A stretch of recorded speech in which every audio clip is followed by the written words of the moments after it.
Welcome back to Fur, Fins, and Feathers. This is our 66th episode, and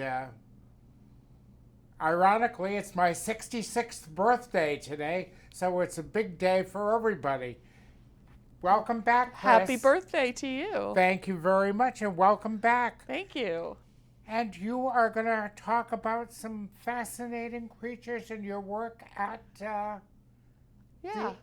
the Franklin Park Zoo. I currently an assistant curator at the Franklin Park Zoo. I have been working in the zoo field now for 37 years. I've worked with practically every species you can imagine of mammals. I've never worked with a lot of birds, but mostly mammals. And it's just something that it gets in your blood and you can't imagine doing anything else. How did you ever become a zookeeper? It's a funny story.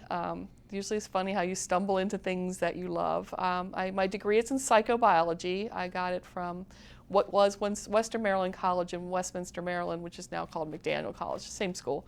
And it was a degree in animal behavior, but you graduate sometimes from college and you don't know what you're going to do. So I ended up working at a bank in downtown Baltimore. So I went to the post office one day and walked into the post office, and at that time the zoo was still a city job. And there was postings, people post jobs on the board. And I looked up on the wall and it said zookeeper. I said, oh, that sounds interesting.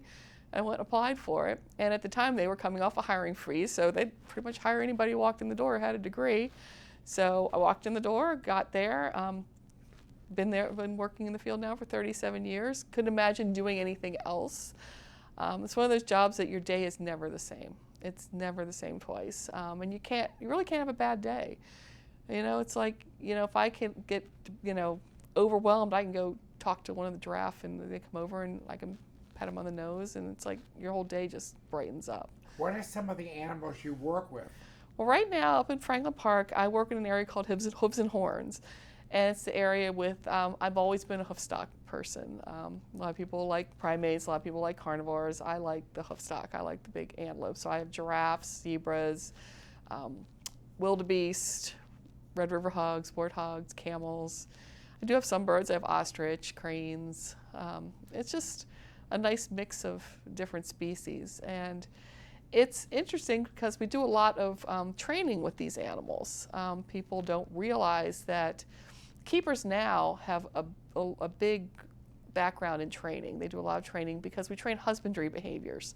So back when I first started, if you wanted to give a shot to a tiger, you got the vet with a blow dart and gave him a shot. And the tiger was upset and the keepers were trying to keep him calm. Now with training, we have our cats all trained to come over to the mesh. They stand up against the mesh. You can walk there, give them a hand injection. They don't even flinch. They just take it. We train them so that makes their care easier for them. We're working on training our giraffe for hoof trims. So they're trained to come over, they put their foot up on a block so that you could trim their hooves without having to do anesthesia, which is dangerous for a giraffe. And it's all positive reinforcement, obviously, because you certainly can't make them do what they don't want to do. Do you trim their hooves? I don't specifically. We have a farrier that comes in. Okay. But we train them to hold the foot in a specific position. And sometimes it's just as easy. We can do blood draws. We do blood draws on the cats from their tails. So they line up and you can pull their tail out and get blood. People think we go in with them. We don't go in with anything. They're still wild animals. And even if they didn't mean to hurt you, for example, like the giraffe are not particularly aggressive animals, but being prey species, they're spooky. And if you startle them, their first instinct is to kick. And you get kicked by something that weighs 1,800 pounds and you don't come out of it. You could do some damage. Yeah, you don't come out of it very well. So there's always a barrier between us and them. There's just a fence or something so that keeps us safe. And they don't really want us wandering around in their space anyway. So, but yeah, it's a lot. It's an amazing job. People now, you have to go through a long period of time to get a keeper job. You do internships and externships and get experience. People don't necessarily nowadays stumble into it like I did. But the degree is important because you need to learn a lot of the background biology, but a lot of it you learn in the field. You have to learn by doing it. no one's going to teach you how to hold an antelope when it's anesthetized. You have to learn that by doing it. But it's a remarkable job, and you get a lot of interesting opportunities. And one of my most exciting opportunities involves dogs.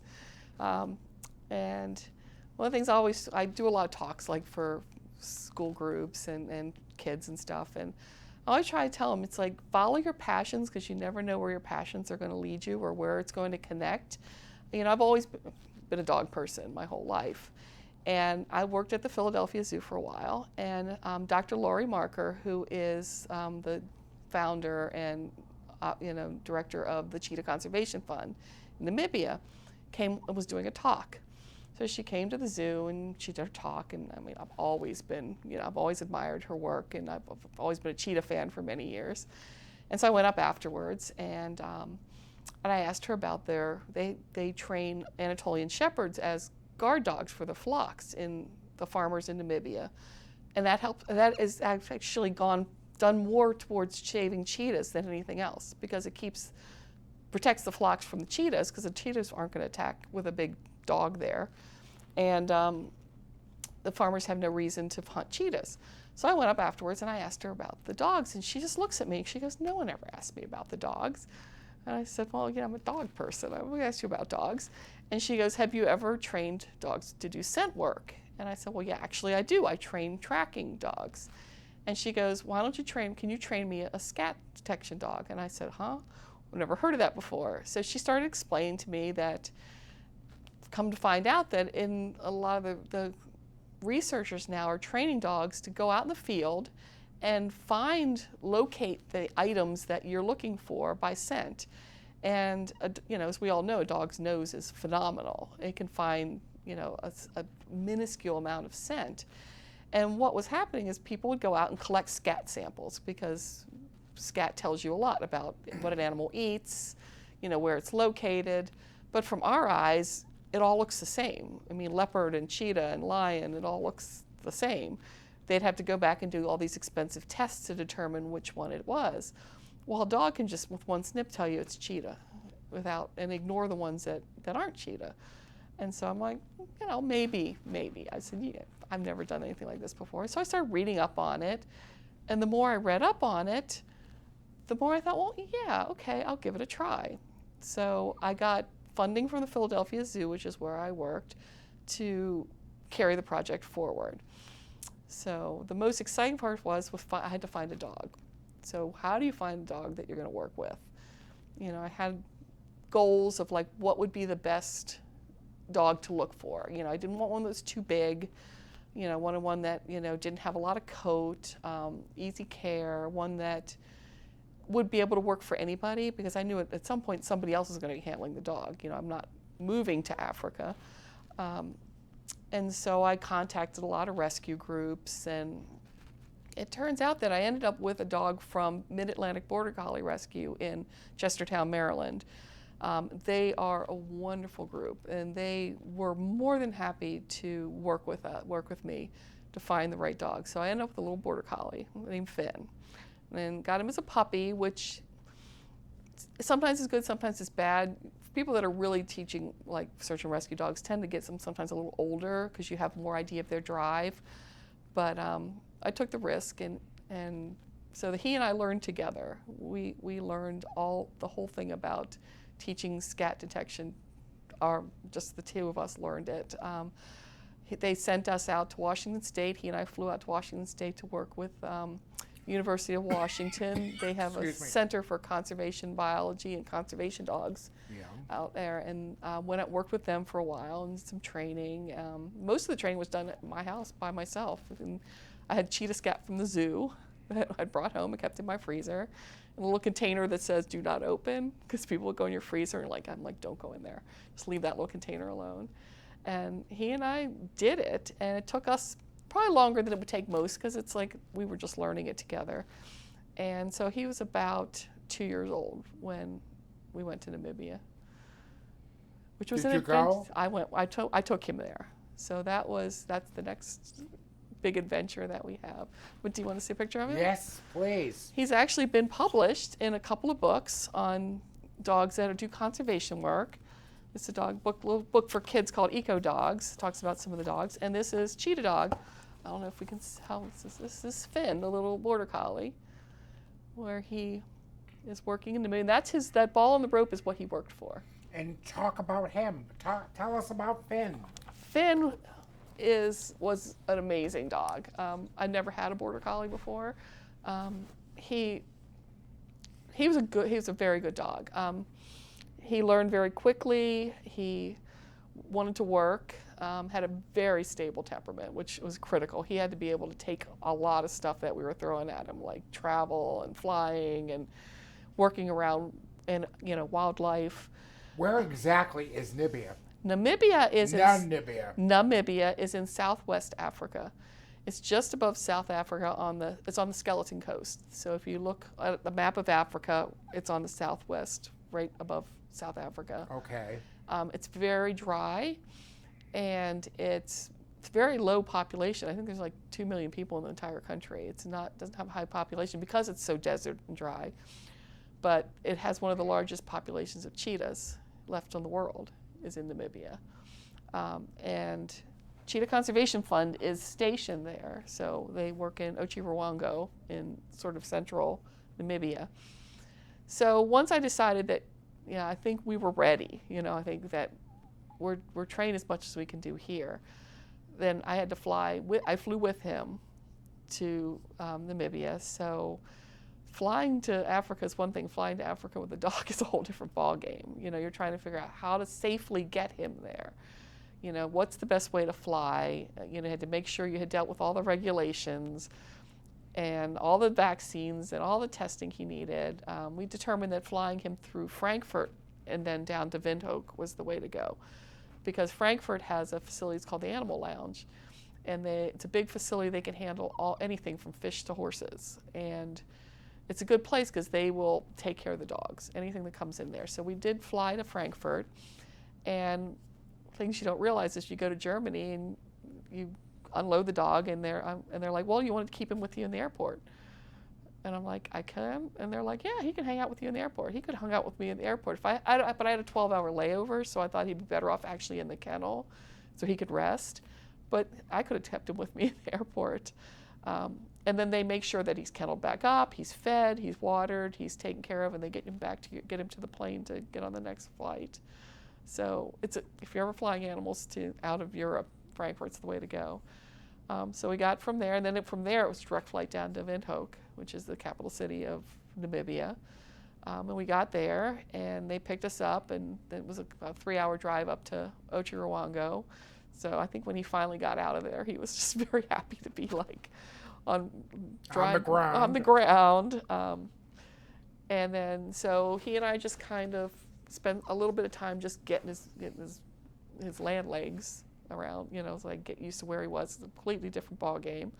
A lot of cheetahs around because they have a lot of rescue cats that were either trapped or injured in the wild that are around. So there's always cheetahs around. So it was kind of disconcerting to him to turn around. There's like a cheetah behind a fence. He's a little afraid of them at first, but we did a lot of hikes. So he and I walked a lot because in where they were located, there aren't any lions in that area. You could walk, because normally when you go, like if you're going out a lot of places in Africa, you just can't go out for a hike, you and your dog, because it's not very safe. But it was okay to go where we were. There weren't any lions in that area, so we were able to walk. There are leopards, but they're mostly out at night, so it wasn't too bad. Snakes are the ones you worry about. But so Finn and I did a lot of walking. One of the things you had to watch out for, which they had a lot of dogs injured by, were warthogs, because the warthogs are tempting and the dogs want to chase them because they run, and then they turn, they have those big tusks and they fight back. And so I had to teach him not to chase warthogs. So we had a lot of practice time with a long line going, no, you cannot chase warthogs. He's a great dog. Then I started, working him on just practice with some just hiding cheetah scat. And then we worked in bigger fields, and I trained their handlers to work with him. So I stayed there for about 3 weeks, and then finally had to leave, which was the worst experience of my life. You didn't want to come home. I didn't want to come home, and I didn't want to leave him. and it was hard. And I can see how people who train like service dogs and all, truly, it's hard. But you realize going into it that this is what's going to happen. How long did he live? He's still there. Is he still there? He's 14 years old and he's still there. He's retired now, but he's still there. Living a life of luxury? I told Laurie, Dr. Marker, that the only way I would give him to her is if he lived in the house. He said he's not living in a kennel. So he lived in her house the whole time, and he worked. And she is there. Yeah, she lives. Her home is in Namibia, so he stays there. So he's retired now, but he's still there, still hanging in there. Because he and a little bit older than my oldest water spaniel, who's 13 and a half, so he's about 14. Still hanging in there.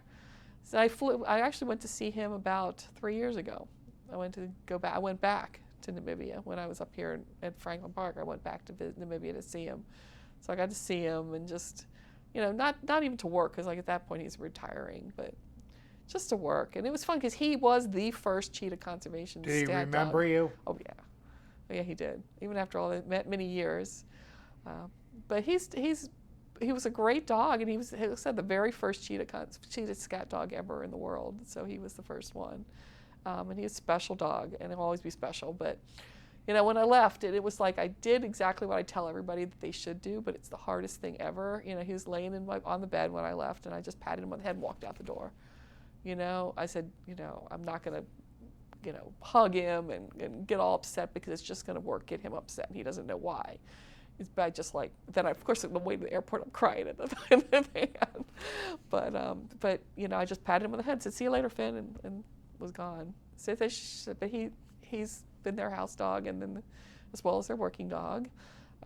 Heard a couple stories. One of the best stories when he was out in the field was he was working with a handler named Carolyn, and they were out and working around a tree where they were looking for cheetah scat, and there was a big bush. And so he walked up to the bush, and a black mamba comes out, and they rear up. This big, very venomous snake comes up, rears up. There's a snake. Here's Finn, eye to eye. And she called him, and he came. And that's because I trained a recall on that dog that was a drop-dead perfect recall. It's like, to me, I thought that will save your life someday. Is that this whole time I had him, it's like all I ever did was like trained as soon as I say your name, you come. And it saved his life, by coming when he could have went after that snake and could have been killed, but he didn't. And he was a good dog. He was just an amazing dog. Good training. Good, both of us together. But like I said, he was a rescue dog. He came from rescue, and very good. So. What else? You have another tale. I have another tale. So. Besides Finn, I enjoyed training Finn. I learned a lot. And so up here in New England, I've always thought it would be fun to have a conservation dog that worked locally. That I didn't have to train and send overseas. So, after a couple years, we realized that there was definitely an opportunity for that.